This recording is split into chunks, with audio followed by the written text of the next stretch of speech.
গভীর রাত্রে হযরত ফাতিমা রাদিয়াল্লাহু তাআলা আনহা ইন্তেকাল করলেন। কিছু সংখ্যক সাহাবীদের কাছে খবর দিয়া অল্প সময়ের ভিতরে জানাজার ব্যবস্থা করা হলো। হযরত আবু যর গিফারী রাদিয়াল্লাহু তাআলা আনহু কবরের ভিতরে নেমে গেলেন।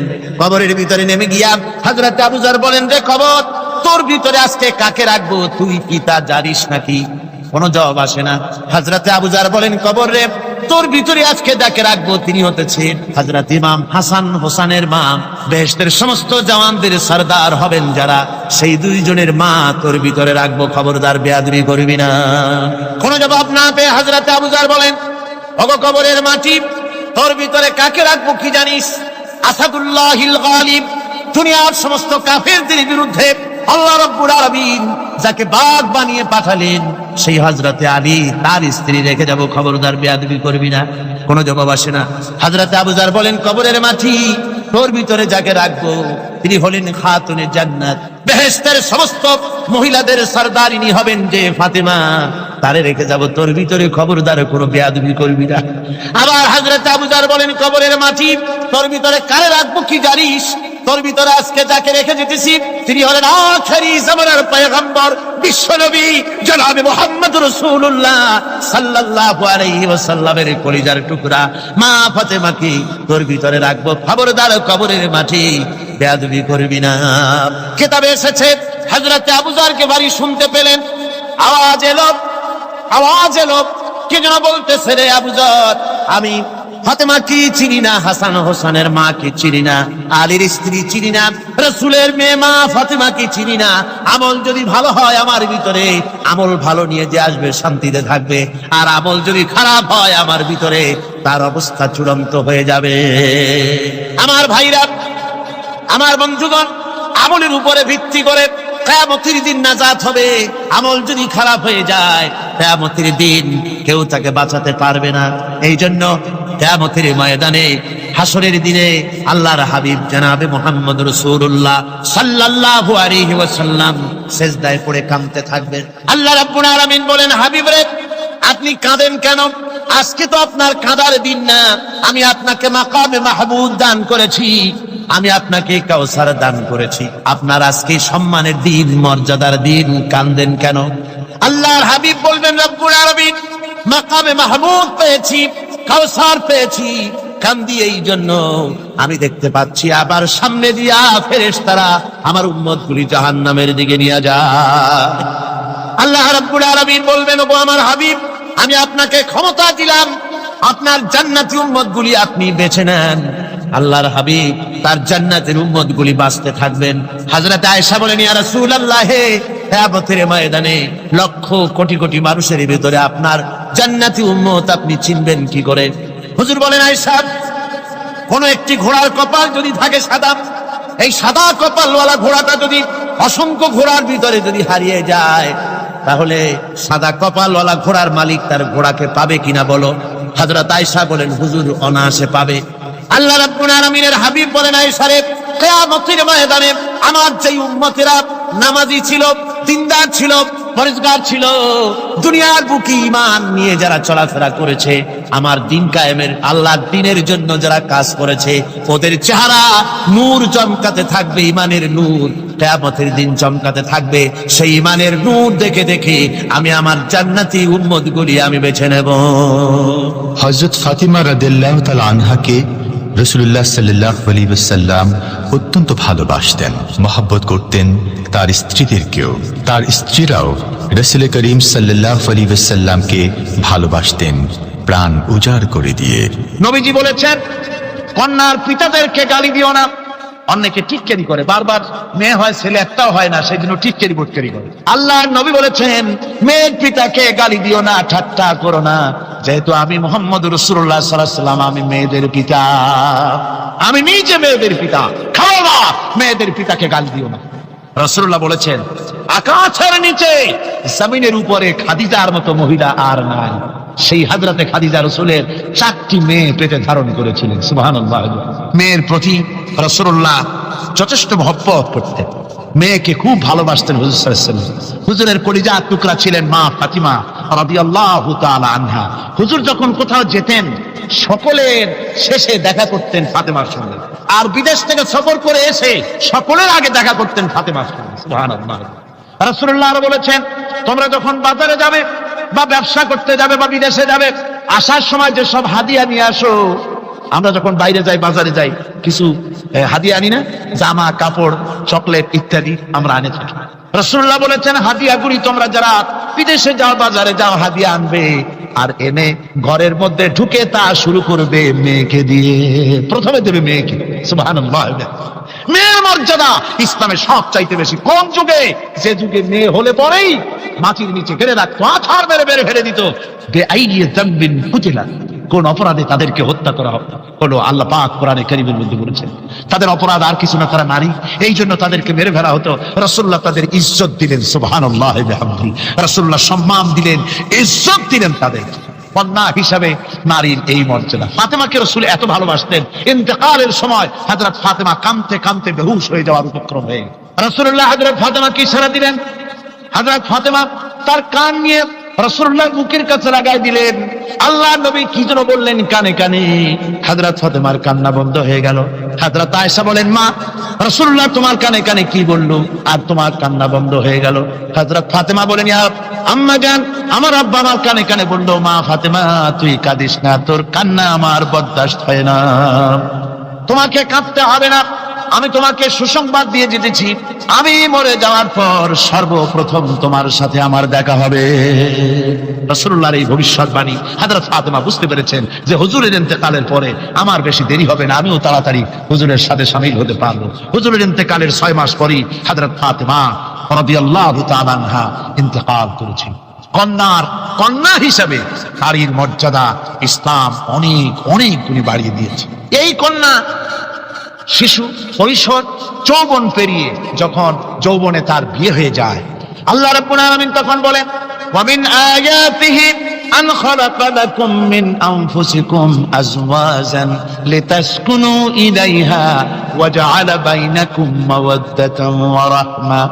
আল্লাহ পাক বলেন, আমার নিদর্শনের ভিতরে এটাও একটি নিদর্শন, আমি তোমাদের থেকে তোমাদের জোড়া তৈরি করেছি, তোমাদের স্ত্রীদেরকে তৈরি করেছি, তোমাদের সাথে তোমাদের স্ত্রীর ভালোবাসা সৃষ্টি করেছি, মহব্বত সৃষ্টি করেছি। এই মহব্বত আমি আল্লাহ তৈরি করেছি। আর যখন বুড়ো হয়ে যায় মানুষ, স্বামী স্ত্রী যখন বুড়ো আর বুড়ি হয়, তখন আর ভালোবাসা থাকে না, তখন ওই ভালোবাসা সহৃদয়তার করুণায় আমি আল্লাহ পরিণত করে দেই। বুড়ার জন্য তখন বুড়ি ছাড়া আর উপায় নাই, বুড়িরও আর বুড়া ছাড়া উপায় নাই। তখন ভালোবাসা কোন বিশেষ কোন অক্ষণীয় ভালোবাসা নয়, তখন একের উপরে অন্য একদম নির্ভরশীল হয়ে পড়ে। আল্লাহ পাক বলেন, এই অবস্থা আমি আল্লাহ সৃষ্টি করে দেই। সুবহানাল্লাহ। স্ত্রীকে রাসূলুল্লাহ কত ভালোবাসতেন। আল্লাহ নবী বলেছেন, আমার কাছে 3টা জিনিস প্রিয়, একটা হচ্ছে সুগন্ধি, একটা হচ্ছে নামাজ, আরেকটা হচ্ছে স্ত্রী। সুবহানাল্লাহ। স্ত্রী আমার কাছে প্রিয়। হুজুর বলেছেন, তোমাদের মধ্যে সেই ব্যক্তি উত্তম যে ব্যক্তি তার স্ত্রীর কাছে উত্তম। আমি আমার স্ত্রীদের কাছে উত্তম ব্যক্তি। সুবহানাল্লাহ। রাসূলুল্লাহ স্ত্রীকে কত ভালোবাসতেন। বিশ্বনবী রাজনৈতিক কর্মকাণ্ড চালাচ্ছেন, যুদ্ধের দামামা বাজতেছে, চতুর্দিকে কত অশান্তি, সবকিছু চলছে, স্ত্রীর হক আদায় করতে ভুলে যাননি। রাতের বেলায় হযরত আয়েশার বয়স কম, তাকে নিয়ে রাসূলুল্লাহ একটু সুযোগ পেয়েছেন, বলছেন, আয়েশা সব তো ঘুমিয়ে, চলো আমরা একটু দৌড়াই। ওই যে দূরে একটা জিনিস দেখা যায়, দৌড় দাও, দেখি কি আগে যায়। দুজনে দৌড় প্রতিযোগিতা করলেন। দৌড় প্রতিযোগিতায় হযরত আয়েশা ফার্স্ট হলেন, হুজুর পিছনে পড়ে গেলেন। হযরত আয়েশা খুব আনন্দ করলেন যে আপনি কিন্তু আমার সাথে দৌড়ে পারলেন। পরবর্তী কিছু কাল যাওয়ার পর হযরত আয়েশা বলেন, হুজুর আজকে আবার বললেন যে চলো আয়েশা একটু দৌড়াই।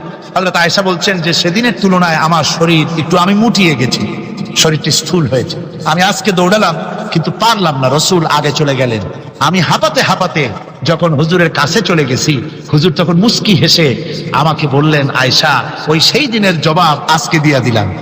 সুবহানাল্লাহ বিহামদিহি, সুবহানাল্লাহ বিহামদিহি। বিশ্ব নবী কত বড় আদর্শ বিশ্ব মানবতার জন্য। তিনি বলেছেন, আরাফাতের ময়দানে রাসূলুল্লাহ বলেছেন, তোমরা যেমন পড়বে তোমার স্ত্রীদেরকে তেমন পড়াবে, তোমরা যেমন খাবে তোমার স্ত্রীদেরকে তেমন খাওয়াবে, স্ট্যান্ডার্ড মেনটেন করবে। তুমি ভালো দামের কাপড় পরবে, স্ত্রীকে খারাপ দিবে তা নয়। অধিকার দুজনেরই সমান, স্বামী এবং স্ত্রী সমান অধিকার। কিন্তু আমরা তা বুঝতে পারি না, বুঝতে চাই না। আমরা অনেকে মনে করেছি বিয়ে যখন করছি তখন আমি তো নওয়াবজাদা নসরুল্লাহ খান আর বউ তো কেনা দাসী না। সে কিন্তু দাসী না, তার মর্যাদা আছে, তার সম্মান আছে। তার সম্মান আপনাকে দিতে হবে। রাসূলুল্লাহ দিয়েছে, আপনাকেও দিতে হবে। রান্না বান্না হতে দেরি হয়, কত গালাগালি শুনতে হয় নারীকে। আল্লাহর নবীর স্ত্রী হযরত আয়েশা বলেছেন, আল্লাহর নবী কাজ করে, মানুষের সঙ্গে কথা বলে, রাষ্ট্রীয় দায়িত্ব পালন করে ঘরের ভিতরে এসে যখন দেখেছেন রান্না হতে দেরি আছে, রাসূলুল্লাহ বিরক্ত হন নাই, ভ্রু কুঞ্চিত করেন নাই, চোখ মোটা করেন নাই, আমাকে কোনো কথা শোনান নাই, বরং আমার কাছে বসে রান্নায় আমাকে সহযোগিতা করেছেন। সুবহানাল্লাহ বিহামদি। এই হলো আল্লাহর রাসূল, এই হলো বিশ্ব নবী। স্ত্রীর সঙ্গে কি মহব্বত! সুবহানাল্লাহ। হুজুর মহব্বত করতেন স্ত্রীদেরকে। রাসূলুল্লাহর ঘরে দৌলত ছিল না, কিন্তু মহব্বত দিয়ে ভরা ছিল ঘরটা। হুজুরের ঘরে ফ্রিজ নাই, এসি নাই, হুজুরের ঘরে কার্পেট নাই, হুজুরের ঘরের মধ্যে জাজিম নাই, তোশক নাই, বড় বড় কম্বল নাই, আরামের কোনো জিনিস নাই, মডার্ন ইকুইপমেন্টস কিচ্ছু নাই, দৌলত নাই, কিন্তু মহব্বত দিয়ে ঘরটা ভরা। হযরত আয়েশা বলেছেন, আমি পানি পান করে গ্লাস রেখে দিতাম, আল্লাহর নবী তখন গ্লাসের সেই জায়গায় ঠোঁট লাগাতেন যেখানে আমি ঠোঁট লাগাইয়া পানি পান করেছি। আমি গোশত চিবোতাম, রাসূলুল্লাহ আমার হাত থেকে গোশত টুকরা নিয়া সেই জায়গায় চিবোতেন যেখানে আমি চিবুয়েছি। সুবহানাল্লাহ। আমার ভাইরা, রাসূল তার স্ত্রীদেরকে মহব্বত করতেন, স্ত্রীরাও রাসূলকে মহব্বত করতেন দারুণ ভাবে। একবার হযরত আয়েশা সিদ্দিকা রাদিয়াল্লাহু তাআলা আনহা হুজুরকে গোসল করাতে ছিলেন, মাথার উপরে পানি ঢালতেছেন, হুজুর একটা চোখের উপরে বা একটা তক্তার উপরে বসা আছেন। গোসলের পানির ভিতরে রাসূলুল্লাহ দেখতে পেলেন রক্তের মতো কি যেন প্রবাহিত হয়ে যাচ্ছে। হুজুর জিজ্ঞেস করেন, আয়েশা রে, পানির ভিতরে রক্তের মতো কি দেখা যায়? হযরত আয়েশা বলেন, হুজুর আপনি যখন বসেছিলেন অসতর্ক মুহূর্তে তক্তার নিচে আমার একটা আঙ্গুল পড়েছিল পায়ে, আঙ্গুলটা ফেটে বোধহয় রক্ত বেরোতেছে। রাসূলুল্লাহ তাড়াতাড়ি করে উঠলেন আর ওই আঙ্গুলকে ব্যান্ডেজ করে দিলেন। রাসূলুল্লাহ বললেন, আয়েশা রে, আঙ্গুল ফেটে গেছে, একটু আহাহু পর্যন্ত করলে না, এতক্ষণ তুমি কষ্ট করলে কেন? হযরত আয়েশা বলেন, ইয়া রাসূলুল্লাহ, ওটা তো একটা পায়ের আঙ্গুল। আয়েশার কলিজাটা ফেটে যদি রক্ত বেরোতো রাসূলুল্লাহকে উঠতে বলতে আমি পারতাম না। কি মহব্বত রাসূলের সাথে! হযরত আয়েশা বলেন, রাসূল সাল্লাল্লাহু আলাইহি ওয়াসাল্লাম স্ত্রীদেরকে এত ভালোবাসতেন। আমাদের ঘরে গোশত টোস্ত তেমন রান্না বান্না খুব কম হতো। গোশত রান্না হবে কি, মাসের পর মাস চলে গেছে রাসূলের বাড়িতে, হুজুর স্ত্রীরা বলেছেন আমাদের ঘরে চুলে আগুন জ্বলে নাই, একটু শুকনা রুটি, একটু শুকনা খেজুর আর একটু পানি খেয়ে আমাদের জীবন চলেছে। এরকমের অবস্থা হয়েছে। তারপরে এই অবস্থা চলেছে, এর মধ্যে যদি কখন একটু গোশত আসছে, হুজুর যখন ছাগল ইত্যাদি ছাগল দুম্বা জবাও করেছেন, এই দুম্বার গোশত নিয়ে, ছাগলের গোশত নিয়ে রাসূলুল্লাহ নিজে বেরোতেন। হযরত খাদিজার বান্ধবী কোথায় আছে খুঁজে ওই বান্ধবীর কাছে গোশত পৌঁছে দিয়ে আসতে। হযরত আয়েশা বলেন, একদিন আমার ঘুম ভেঙে গেল, দেখি হুজুর আমার কাছে নাই, গেলেন কোথায়? খুঁজতে খুঁজতে যায় দেখি মসজিদে নববীর ভিতরে হুজুর হাত তুলে বসে আছেন, মোনাজাত করতেছেন। আমি পেছনে কি হাত তুলি, আমি শুনতে পাচ্ছি নবীজি দোয়া করছেন, রব্বুল আলামিন কিয়ামতের ময়দানে যেদিন সন্তান তার পিতাকে ভুলে যাবে, মা তার সন্তানকে হারায় ফেলবে, ওই কঠিন হাসরের ময়দানে আমি যেন আমার খাদিজাকে হারাইয়া না যাই। মুনাজাতের শেষে হযরত আয়েশা বলেন, ইয়া রাসূলুল্লাহ, খাদিজার কথা আপনার এত কেন বারবার মনে পড়ে? একটা বুড়িরে বিয়ে করেছিলেন 25 বছর বয়সের সময়, 40 বছর বুড়ি, তার কথা কেন এত মহব্বত আপনার মনে পড়ে? তার থেকে যুবতী মেয়ে, সুন্দরী মেয়েকে আপনার স্ত্রী হিসেবে আপনি পান নাই।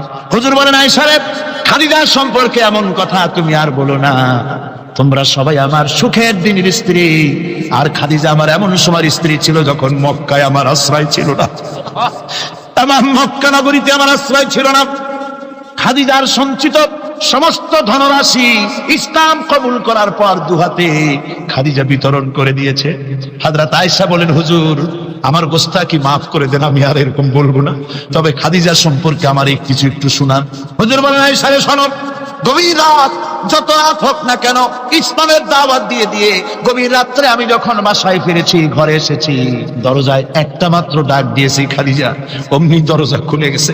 আমি জিজ্ঞেস করেছি, খাদিজা রে, যত রাত্রে আসলাম, যতবার আসলাম, একটা ডাকের বেশি লাগলো না, তুমি কি ঘুমাও না? হযরতে খাদিজা বলেছেন, ইয়া রাসূলুল্লাহ, আমার মনের ভিতরে ভয় থাকে, আল্লাহর রাসূল দিনের খেদমতে বাইরে আছেন, আমি যদি আরামে বিছানায় ঘুমায় থাকি আর নবীজি দরজায় তার কাছে দাঁড়ায় আমারে ডাকাডাকি করবে, উঠতে যদি দেরি হয়ে যায় নবীজির সঙ্গে বেয়াদবি হয়ে যাবে, এই মনে করে আপনি না আসা পর্যন্ত দরজার সাথে পিঠ লাগাই আমি দাঁড়াইয়া দাঁড়াইয়া ঘুমাই। আমার ভাইরা, হযরতে খাদিজার ইজ্জত স্বয়ং আল্লাহ দিয়েছেন। কে দিয়েছে? হাদিস শরীফে এসেছে, রাসূলুল্লাহ জাবালে নূরে বসা, গারে হেরার ভিতরে বসা, হযরতে জিবরাইল রাসূলুল্লাহর সঙ্গে কথা বলতেছেন। একটু পরে হযরতে জিবরাইল বলেন, ইয়া রাসূলুল্লাহ, আমি আর এখানে বসবো না, আমি এখন চলছি। আমি দেখতে পাচ্ছি খাদিজা আসতেছে আপনার জন্য খাবার নিয়ে। খাদিজা যখন আপনার কাছে পৌঁছে যাবে, আপনি খাদিজাকে শোনায় দিবেন আল্লাহ রাব্বুল আলামিন খাদিজাকে সালাম জানাইছে। সুবহানাল্লাহ। রাসূলুল্লাহর কাছে হযরতে খাদিজা যখন আসলেন, হুজুর বললেন, খাদিজা, আজকে তোমার জন্য দারুণ সুখবর। বলে কি? বলে আল্লাহ পাক, জিবরাইল কেমন উঠে গেল আমার কাছ থেকে, জিবরাইল বলে গেল আল্লাহ তোমাকে সালাম বলেছে। হযরত খাদিজা কেঁদে ফেললেন, বললেন, ইয়া রাসূলুল্লাহ, আমার নারী জন্ম সার্থক, আল্লাহ আমাকে সালাম বলেছে, এর জবাব কেমনে দিতে হয় হুজুর আমি তো জানি না, আপনি আমার পক্ষ থেকে আল্লাহর সালাম কিভাবে দেওয়া লাগে আপনি দিয়ে দিন, আমি তো বুঝি না কেমনে আল্লাহর সালামের জবাব দেব। হুজুর বললেন, খাদিজা, শুধু আল্লাহ নয়, জিবরাইলও তোমাকে সালাম বলে গেছে। হযরতে খাদিজা বললেন, হযরত জিবরাইলকে আমার সালামের জবাবটা ওয়ালাইকুমুস সালাম বলেন। হযরত খাদিজার এই মর্যাদা ছিল। আমার ভাইরা, রাসূল পাক সাল্লাল্লাহু আলাইহি ওয়াসাল্লাম এভাবে মহব্বত করেছেন স্ত্রীদেরকে। সুতরাং স্বামী স্ত্রীর মহব্বত আল্লাহ জান্নাতি নিয়ামত। কি নিয়ামত? যে ঘরের মধ্যে স্বামী স্ত্রীর মধ্যে মিল মহব্বত আছে, এটা বেহেশতের মতো, আর যেখানে মিল মহব্বত নাই, এটা জাহান্নামের মতো। ঠিক কি? সুতরাং মহব্বত করুন, বেশি বেশি স্যাক্রিফাইস করুন, বেশি বেশি স্যাক্রিফাইস। নারীদের ব্যাপারে বলা হয়েছে, পুরুষকে বলা হয়েছে অধিকার আদায় করো, সব ব্যাপারে সমান অধিকার, কিন্তু নারীকে একটা ব্যাপারে বলা হয়েছে, নারী শোনো, পুরুষের মর্যাদা তোমার চাইতে আল্লাহ রাব্বুল আলামিন বেশি দিয়েছেন। আর রিজালু কাওয়ামুনা আলান নিসা, নারীদের উপরে পুরুষের প্রাধান্য আল্লাহ পাক দান করেছেন।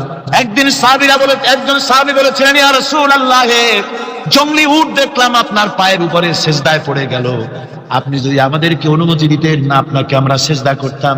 আল্লাহ নবী বললেন, মানুষ মানুষকে সেজদা করা, এ পারমিশন যদি আমি দিতাম, তাহলে দুনিয়ার সমস্ত স্ত্রীদেরকে বলতাম তারা যেন তাদের স্বামীকে সেজদা দেয়। স্বামীর মর্যাদা এখানে বেশি। সুতরাং অধিকার সমান, কোনো সন্দেহ নাই, কিন্তু স্বামীর একটা আলাদা মর্যাদা আছে, সেই সম্মানও তাকে দিতে হবে। এরপরে এই সমান অধিকারের ভিত্তিতে স্বামী স্ত্রী চলতে থাকে, মাঝখানে আল্লাহ পাক তাদেরকে সন্তান দান করেন।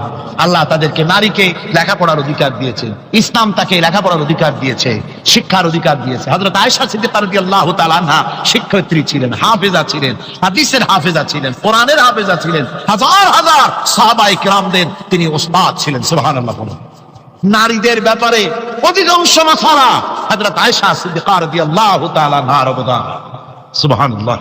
নারী যুদ্ধ করেছে, যুদ্ধের ময়দানে নারীর অধিকার আছে, নারী চাকরি করতে পারবে, নারী ব্যবসা করতে পারবে, নারী লেখাপড়া করতে পারবে, নারী সেনাবাহিনীতে যেতে পারবে, নারী সব করতে পারবে, কিন্তু পর্দার মধ্যে। জনৈক সাহাবী ইসলাম গ্রহণ করার পরও রাসূলুল্লাহ সাল্লাল্লাহু আলাইহি ওয়াসাল্লামের কাছে অনুশোচনা করছিলেন তার কন্যা সন্তান নিজ হাতে হত্যা করার জন্য। আমাদের প্রিয় নবী এই কথা শুনে কেঁদে ফেললেন। একটা লোক গিয়ে কাঁদতেছিল মুসলমান হওয়ার পরও। হুজুর কয়, কান্দো কেন? কই যে আমার গুনাহ কি মাফ হয়েছে? হুজুর বলেন, হ্যাঁ মাফ হয়ে গেছে। কলেমা পড়ছো, মাফ হয়ে গেছে। কয় যে হুজুর আমি তো মারাত্মক গুনাহ করছি। বলে কি? বলে আমার একটা মেয়ে, সেই মেয়েটাকে নিয়ে আমি, ঘটনা লম্বা, আমি সংক্ষেপে বলতেছি, মেয়েটাকে ফাঁকি দিয়া তাহলে আমি মারবো, বুঝতে দেই নাই আমার বউরে। বললাম চলো বেড়াইতে যাই, মেয়েটা আমার সাথে সাজাই দিয়েছে, তার মা বেড়াতে নিয়ে যাবো এই কথা মনে করে। মেয়েটা কদ্দূর যায়, আবার আব্বা আব্বা বলে আমার দিকে ফিরে আসে, আবার পিছনে থাকে, আবার আব্বা আব্বা বলে জড়ায় ধরে। এইভাবে করতে করতে যখন নির্জন এলাকায় গেলাম, আমি পাহাড়ের পাশে গর্ত খোঁড়া আরম্ভ করলাম। গর্ত কুচি আর মাটি ছিটে এসে আমার দাড়িতে লাগে, বাচ্চা মেয়েটা আমার কাছে এসে দাড়ি দিয়ে ধুল ছাড়ায় দেয়, কয় আব্বা তোমার দাড়িতে ধুল লাগতেছে, তুমি এই কষ্ট করতেছো কেন? মেয়ে তো বোঝে না যে আমি তার জন্য কবর খুঁজতেছি। কবরটা খোঁড়া হয়ে যাওয়ার পর মেয়েটারে বান্ধা শুরু করলাম। মেয়ে এখন কাঁদতেছে, বাবা আমার বান্ধব কেন? আমি তারে বাইধা জোরে ওর মধ্যে নিক্ষেপ করে দিলাম। মেয়েটা গর্তের মধ্যে বসে চিৎকার করে বলছে, আব্বা তুমি আমারে বাঁচতে দাও, আমি তোমারে বাপ বলে সমাজে হ্যাঁ করবো না, আমি ভিক্ষা করে খাবো, আমার বাইরু না। লোকটি বলছি, ইয়া রাসূলুল্লাহ, আমার মনে দরদ আসলো না। আমি একটা পাথর উঁচু করে আমার মেয়ের বুক লক্ষ্য করে জোরে মেরে দিলাম। বুকটা ফেটে রক্ত ফিনকি দিয়ে উঠলো। আমার মেয়ের বুক থেকে আওয়াজ বেরোলো, আমার কালে যেন এখনো সেই আওয়াজ বাজে। হাদিস শরীফে এসেছে, হুজুরের চোখের পানি দাড়ি ভিজে ভিজে জামার উপরে পড়তেছিল। হুজুর বললেন, আহারে, মানুষও পারে এরকম কাম করতে। পৃথিবীতে নারীর যখন কোনো সম্মান ছিল না, মর্যাদা ছিল না, সেই সময় আমার রাসূল, আমার বিশ্বনবী নারীদেরকে সম্মানের হাত ধরে গর্তের ভিতর থেকে উঠাইয়া রানীর সিংহাসনে বসায় দিলেন। সুবহানাল্লাহ, মায়ের মর্যাদা দিয়ে দিলেন। সুবহানাল্লাহ, নারীরা আমাদের মায়ের জাত। নারীরা আমার কি এর জাত? মায়ের জাত। আমার মা বোনেরা, তোমাদের সম্মান কত তোমরা জানো না। আমরা পুরুষ, আমাদের পায়ের তলে জুতা, আর তোমরা আমাদের মায়ের জাত। তোমরা নারী, তোমাদের পায়ের তলে আল্লাহর জান্নাত, আল্লাহর বেহেশতটা তোমাদের পায়ের তলে। এই সম্মান আল্লাহ তোমাদের দিয়েছে, নবী দিয়েছে। সুবহানাল্লাহ কর। ভাইরা আমার, অধিকার ইসলাম দিয়েছে। বিবাহ যখন হয়, এই বিবাহের সময় এজেন্ট আনতে হয়। আর বিবাহ হচ্ছে বিবাহ বৈঠক। এজেন্ট আনার জন্য ওই যে কি জানি কয়, ম্যারেজ রেজিস্ট্রার বা মৌলবি সাহেব, কার অনুমতি আগে না? বলেন কার অনুমতি? তাহলে অধিকার ইসলাম পুরুষে দিল না মেয়ে লোকের দিল? আগে মেয়ে লোকের কাছে যাও, মেয়েটাকে জিজ্ঞেস করো সেই বিবাহে রাজি আছে কিনা। সুবহানাল্লাহ পড়ে, এই বিবাহে রাজি আছে কিনা জিজ্ঞেস করো, তার অধিকারই বেশি। এরপরে এই বিবাহে করার ব্যাপারে কত বৈষম্য। আজ বিবাহ করতে গেলে যৌতুকের প্রথা এসেছে। রাসূলুল্লাহ যৌতুক দিয়েছিলেন, ওটা যৌতুক না, ওটা উপহার, ওটা হাদিয়া। রাসূলুল্লাহ তোহফা দিয়েছিলেন হুজুরের জামাই। সুবহানাল্লাহ, কি জামাই! এক জামাই তো জিন্নুর আইন, যাকে ফেরেশতারা পর্যন্ত লজ্জা করতো যারে দেখে, হযরত উসমান রাদিয়াল্লাহু তাআলা আনহু। আরেকজন হযরত আলী কাররামাল্লাহু ওয়াজহাহু। হযরত আলী, যার সম্পর্কে রাসূল পাক সাল্লাল্লাহু আলাইহি ওয়াসাল্লাম যাকে কত সম্মান দিয়েছেন, কত মর্যাদা দিয়েছেন, এই হলো হযরত আলী, হুজুরের জামাই। আনা মাদিনাতুল ইলম ওয়া আলিউম বাবুহা, আমি হলাম জ্ঞানের রাজ্য, আর আলী হলো সেই রাজ্যে প্রবেশের দরজা। সুবহানাল্লাহ। ভাইরা, এই হলো জামাই। আর মেয়ে খাতুনে জান্নাত, বিনতে রাসূল, বেহেশতের সমস্ত রমণীদের সরদারিনী মা ফাতিমাতুজ জাহরা রাদিয়াল্লাহু তাআলা আনহা। কি উপহার দিলেন বিয়েতে রাসূল! এই মেয়ে আর এই জামাই। উপহার হলো খেজুরের ছোবড়ার একটা তোষক, পানি উঠাবার জন্য একটা মশক, আর আটা পেশা একটা জাত। এই হলো নবীর মেয়ে আর জামাইয়ের জন্য। রাসূলুল্লাহ সাল্লাল্লাহু আলাইহি ওয়াসাল্লামের স্ত্রী মা উম্মে হাবিবা আমাদের প্রিয় নবীর সম্মানের প্রতি ছিলেন খুবই যত্নশীল। তার পিতা তখন ইসলাম গ্রহণ করেননি। এমন অবস্থায় পিতা ঘরে প্রবেশ করলে রাসূলুল্লাহ সাল্লাল্লাহু আলাইহি ওয়াসাল্লামের স্ত্রী তার পিতার সাথে যে আচরণ করেছিলেন, এখন আমরা শুনব সে কাহিনী। আবার স্ত্রীরা রাসূলের প্রতি কি ভালোবাসা দেখেছেন। হযরত উম্মে হাবিবা রাদিয়াল্লাহু তাআলা আনহা, আমাদের মা আবু সুফিয়ান রাদিয়াল্লাহু তাআলা আনহু, তার মেয়ে। তার কাছে আবু সুফিয়ান তখনও কাফের। সেই কুফরি হালতে মেয়ের ঘরে গিয়েছেন। যাওয়ার পরে হযরত উম্মে হাবিবা বাপ যখন বসতে গিয়েছেন, তখন উম্মে হাবিবা বলছেন যে আব্বা একটু দাঁড়ান। এই অবস্থায় দাঁড়াতে বলে বিছানাটা উল্টায়া দিয়া তারপরে বললেন যে বসেন। বাপ মনে খুব দুঃখ পেলেন। আবু সুফিয়ান বললেন, মা উম্মে হাবিবা, আমি তোমার পিতা, ভালো একটা বিছানা থাকলে তাই বিছায় দেওয়া উচিত ছিল, আর তুমি বিছানাটা উঠাইয়া তারপরে আমার খালি জায়গায় বসতে বললা, আমি তোমার ব্যবহারে আহত হলাম। হযরত উম্মে হাবিবা বলেন, আব্বা জান, নিশ্চয়ই আপনি আমার আব্বা, শ্রদ্ধেয় পিতা, কোনো সন্দেহ এতে নাই, কিন্তু আপনি একজন কাফের। আল্লাহর রাসূল যে বিছানায় বসেন, সেই বিছানা আমি একটা কাফেরকে বসতে দিতে পারি না। আমরা যখন মরে যাব, আমাদের হাড্ডি গুড্ডি যখন মাটির সাথে একেবারে মিশে যাবে, তখন কি আমরা নতুন ভাবে আবার আমরা পুনরুত্থিত হব? আমাদের কি আবার চিন্তা করা হবে? আল্লাহ রাব্বুল আলামিন বলেন, কুল কুনু হিজারাতান আও হাদিদা। ও নবী, শুনিয়ে দেন, তোমরা যদি মরে গিয়া মাটির সাথে মিশে গিয়া যদি পাথরও হয়ে যাও, আর যদি তোমরা লোহাও হয়ে যাও, তারপরেও আল্লাহ রব্বুল আলামিন তোমাদেরকে জিন্দা করবেন, আবার তোমাদের উঠাবেন। ওরা বলে যে আচ্ছা বুঝলাম, কে উঠাবে আমাদের? কেমনে উঠাবে? আল্লাহ পাক বলেন, ফাসায়াকুলুনা মান ইউঈদুনা। ওরা বলে আমাদেরকে কে উঠাবে, আমাদেরকে কে জিন্দা করবে? আল্লাহ পাক জবাবে বলেন, কুলিল্লাযী ফাতারাকুম আউওয়ালা মাররা। যিনি তোমাদেরকে প্রথম সৃষ্টি করেছেন, তিনি আবার তোমাদেরকে জিন্দা করবেন। আল্লাহ পাক সুন্দর করে বোঝাচ্ছেন। এই সব কথা শোনার পরে فَسَيُنْغِضُونَ إِلَيْكَ رُؤُوسَهُمْ وَيَقُولُونَ مَتَى هُوَ। এসব কথা শোনার পরে আল্লাহ বলেন, ওই কাফেরেরা মাথা ঝুলায় ঝুলায় বলে, আচ্ছা তা বুঝলাম। আল্লাহ বলেন, ওরা মাথা ঝুলায় আর বলে, আচ্ছা বুঝলাম, তবে কিয়ামত কবে সেই কিয়ামত অনুষ্ঠিত হবে? আল্লাহ বলেন, নবী শোনায় দাও, কুল আসা আইয়াকুনা করিবা। বেশি দেরি নাই, হতে পারে খুবই তাড়াতাড়ি। কি বলা যায়, সে সময়টা অতি নিকটবর্তী হয়ে যেতে পারে, খুবই নিকটবর্তী সে সময়, সে বেশি দেরি হওয়ার কথা নয়। আল্লাহ পাক এবার মানুষকে যুক্তি দিয়ে বুঝাচ্ছেন। কোরআনে কারীম মানতে মানুষ অস্বীকার করলে আল্লাহ ডান্ডার ব্যবস্থা করেন নাই। নবীজিকে বলেছেন, ইন্নামা আনতা মুযাক্কিরুন লাস্তা আলাইহিম বিমুসাইতির। ও নবী, আপনি একজন উপদেশক, উপদেশ দিয়ে যান। আপনাকে দারোগা করে বানাই নাই লাঠি চার্জ করার জন্য, পিটায়া মানুষ হেদায়েত করার দরকার নেই। মানুষকে বুঝান, যুক্তি দিয়া বুঝান। আল্লাহ নিজে যুক্তি দিচ্ছেন। আনতুম আশাদ্দু খালকান আমিস সামাউ বানাহা।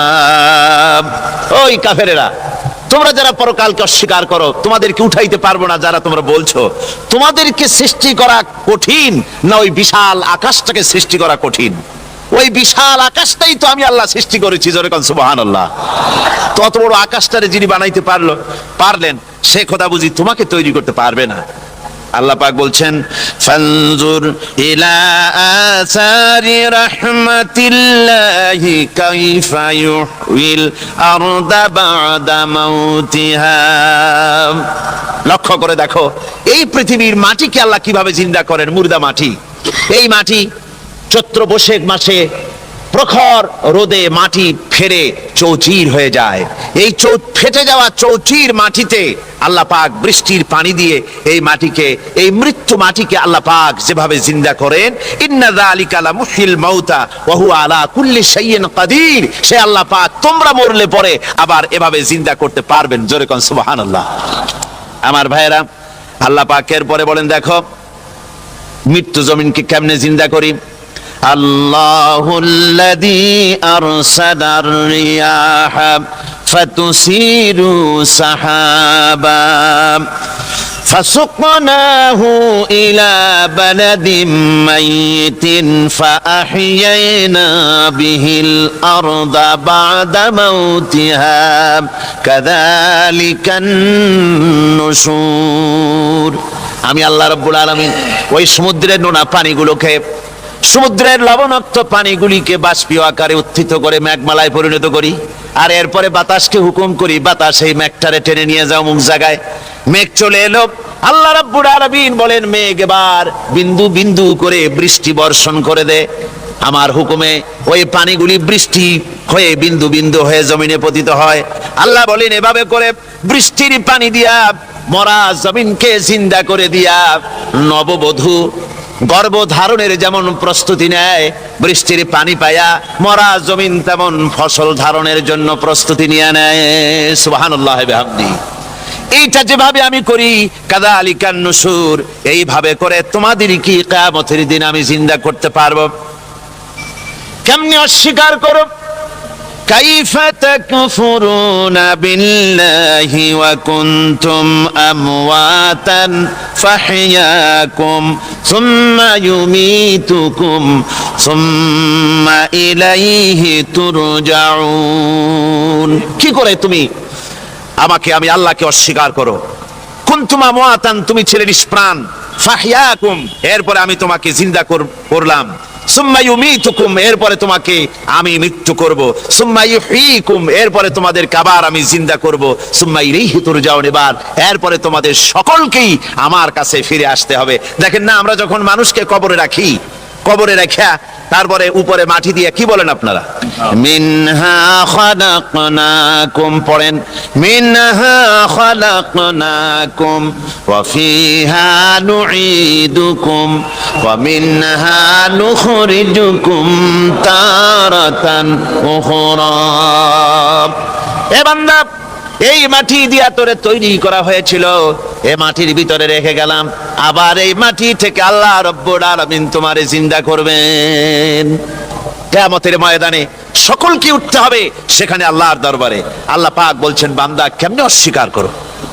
ইন কুনতুম ফি রাইবিম মিনাল বা'স ফাইন্না খালাকনাকুম মিন তুরাব। পরকালকে যারা অস্বীকার করো, কিয়ামতে উঠতে হবে, এটাকে কিভাবে অস্বীকার করো? চিন্তা করে দেখো, তুমি নিষ্প্রাণ মাটি ছিলে, সেই মাটি দিয়েই আমি তোমাকে তৈরি করেছি। আবার আল্লাহ পাক মানুষকে আরো বুঝান, কিয়ামত আছে, পরকাল হবে, আল্লাহর দরবারে উঠতে হবে। আলাম ইয়াকুনু ফাতাম মিন মানিজ্জিন ইউমনা, তুমি কি মাতৃগর্ভে নিক্ষিপ্ত এক ফোঁটা পানি ছিলে না?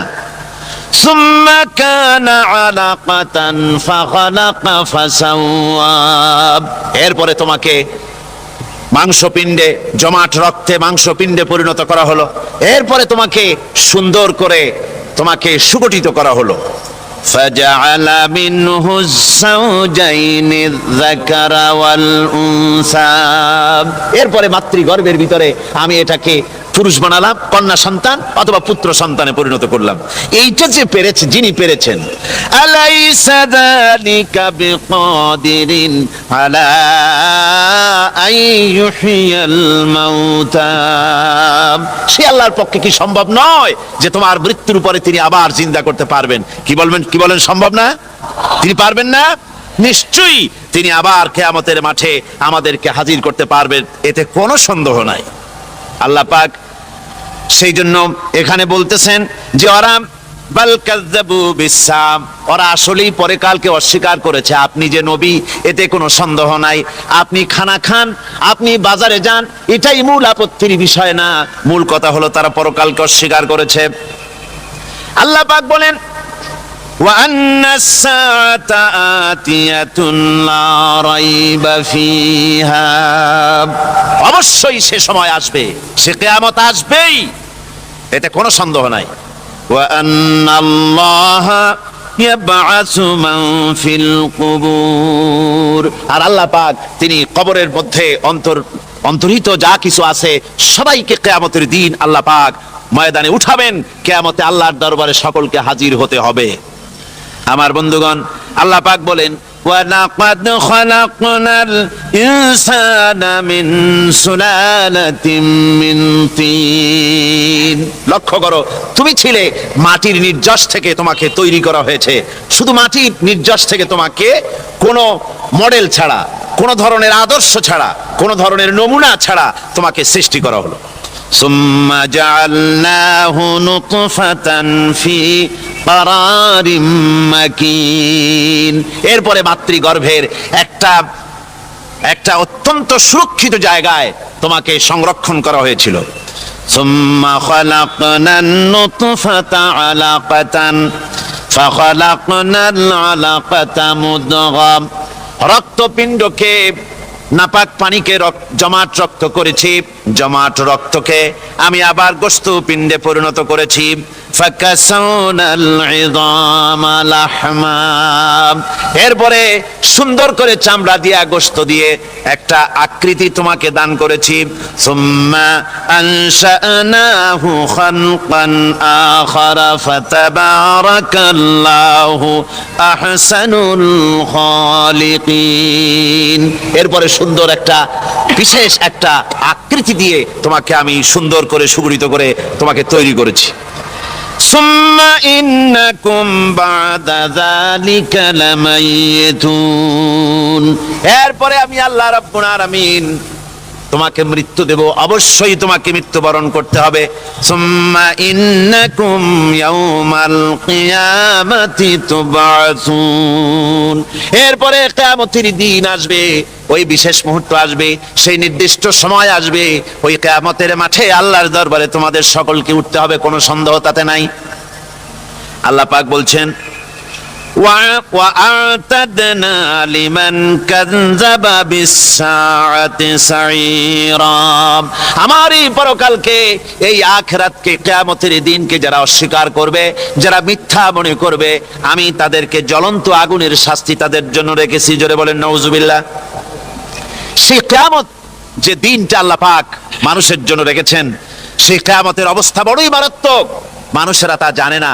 মানুষ যদি তা বুঝতে পারতো, জানতে পারতো, তাহলে মানুষেরা গুনাহের কাজ করতে পারতো না। আপনারা কি চিন্তা করেন, ওই যে কাফেরগুলি মক্কার জীবনে, রাসূল পাক সাল্লাল্লাহু আলাইহি ওয়াসাল্লামের মক্কি জিন্দেগিতে যে সমস্ত মানুষগুলি চুরি করতো, ডাকাতি করতো, জিনা করতো, বদমাশি করতো, মানুষ হত্যা করতো, এই লোকগুলি ফিরে আসলো কিসের কারণে? তাদেরকে এই আখিরাতের কথা বলা হয়েছে, এই পরকালের কথা বলা হয়েছে।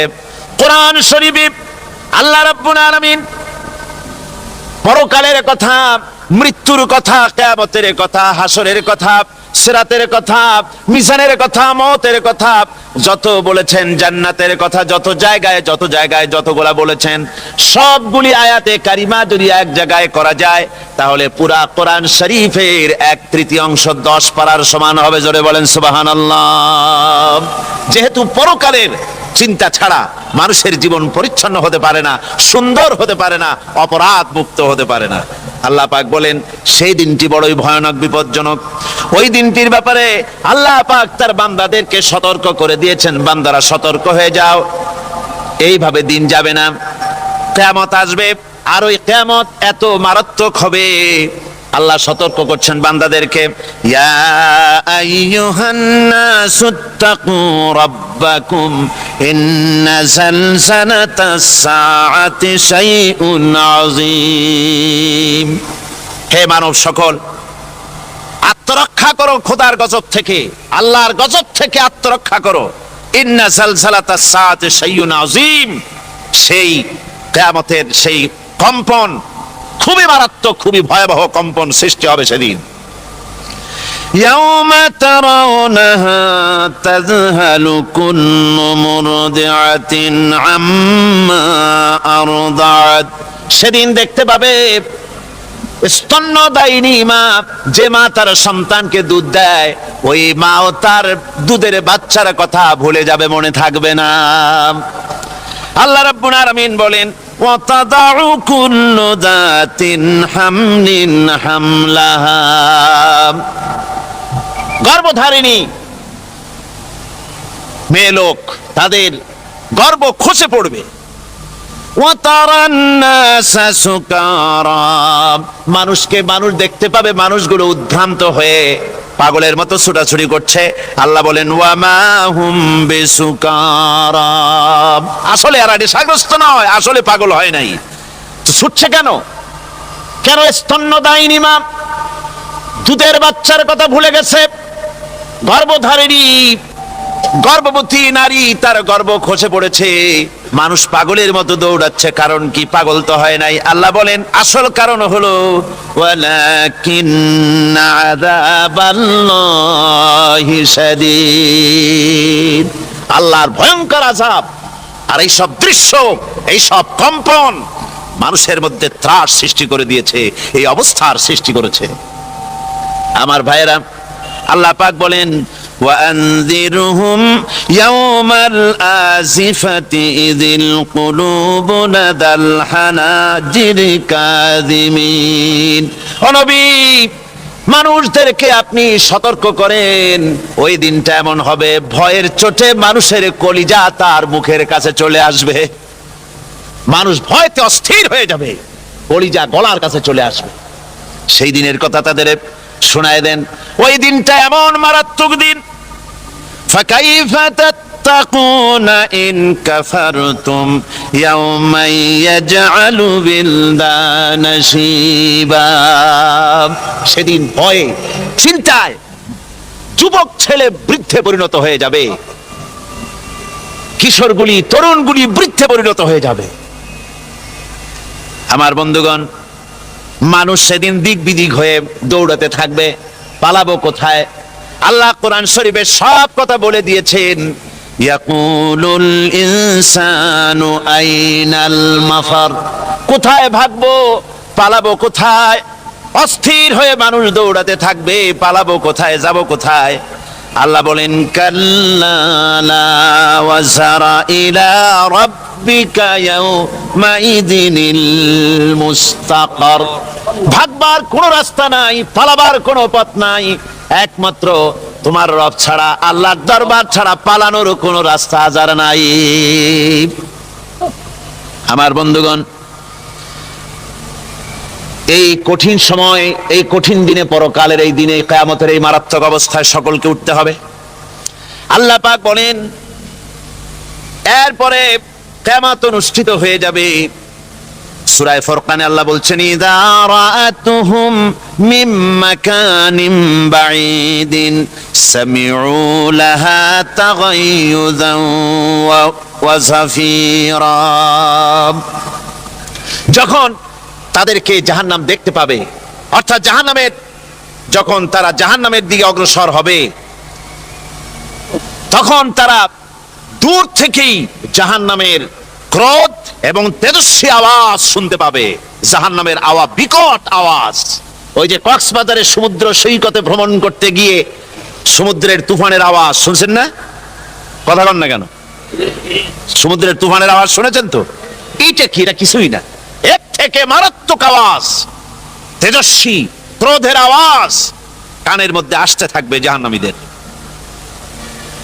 আল্লাহ রাব্বুল আলামিন বলেন, ওয়াইদা উলকু মিনহা মাকানান দায়িকাম মুকাররানিনা দাউ হুনালিকা সুবুরা। যখন তাদেরকে হাত পা বেঁধে এই জাহান্নামের কোন সংকীর্ণ জায়গায় ফেলে দেওয়া হবে, তখন দাও হুনালিকা সুবুরা, তারা তখন নিজেদের ধ্বংস এবং মৃত্যু কামনা করবে। আল্লাহ বলেন, লা তাদউল ইয়াওমা সুবুরান ওয়াহিদান ওয়াদউ সুবুরান কাসীরা। আজকে এক মৃত্যু ডেকো না, অসংখ্য মউত ডাকো। আজকে মউত আর তোমাদের আসবে না, অসংখ্যবার ডাকলেও মউত তোমাদের আসবে না। এই যে জাহান্নাম, যে জাহান্নামের দিকে তাদের নিয়ে যাওয়া হবে, আল্লাহকে অস্বীকার করলে, নবীকে অস্বীকার করলে, ইসলামকে অস্বীকার করলে, আল্লাহর নবীর নবুয়তকে অস্বীকার করলে তাদের জায়গা হবে জাহান্নাম। আর সে জাহান্নাম এত মারাত্মক, এত কঠিন জায়গা, যে জায়গা সম্পর্কে আল্লাহ পাক বলছেন, ইন্নাহু মাইয়াতি রাব্বাহু মুজরিমান ফাইন্না লাহু জাহান্নামা লা ইয়ামুতু ফিহা ওয়া লা ইয়াহইয়া।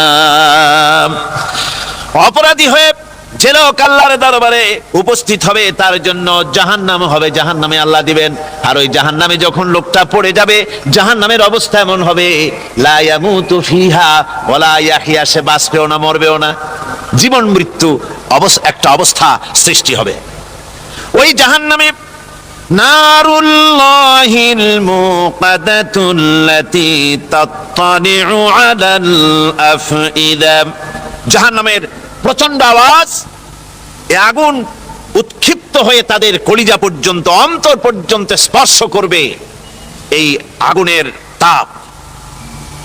আর এদের পাহারায় রাখা হবে। ইন্নাহা আলাইহিম মুসাদাতুন ফি আমাদিম মুমাদ্দাদা, জাহান্নামীদের পাহারায় রাখা হবে নির্মম, কঠোর ব্যবহার, কর্কশ আওয়াজ, কর্কশ ভাষী এ ধরনের ফেরেশতাদেরকে রাখা হবে তাদের পাহারায়, তারা নিয়োজিত থাকবে।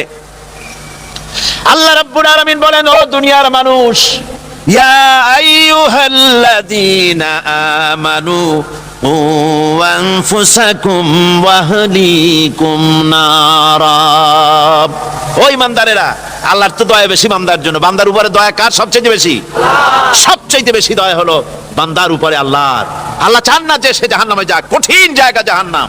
আল্লাহ বলেন, ও মুমিনেরা, তুমি নিজে আর তোমার পরিবারবর্গকে জাহান্নামের আগুন থেকে রক্ষা করো, আগুন থেকে রক্ষা করো, জাহান্নামের রাস্তা থেকে তাদের ফিরাও। ওই জাহান্নাম, যেই জাহান্নামের ইন্ধন হবে মানুষ আর পাথর।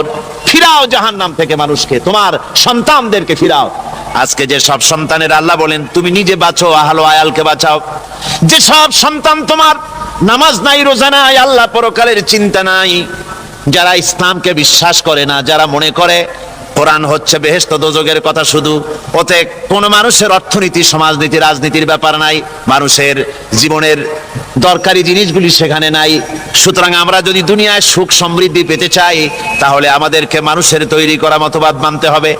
এইভাবে ছেলেরা যখন মানুষের তৈরিকার মতবাদের এদিকে যখন দৌড়ায়, মা বাপ যদি তাদেরকে না ফিরায়, জাহান্নাম থেকে বাঁচাবার জন্য যদি চেষ্টা না করে, কিয়ামতের দিন ওই সন্তানেরা জাহান্নামে, যখন জাহান্নামের অর্ডার তাদের হয়ে যাবে, তারা বলবে, রব্বানা আরিনাল্লাযাইনি আদাল্লানা, হে আমার প্রভু, কে আমাদেরকে গোমরাহ করে দিল, মিনাল জিন্নি ওয়াল ইনসে, জিনের ভিতর থেকে, মানুষের ভিতর থেকে, আমাদের নেতারা, আমাদের মা বাপ, আমাদের মুরব্বী, কারা আমাদেরকে বিভ্রান্ত করলো, তোমার রাস্তা থেকে সরাই দিল, ওরা কই?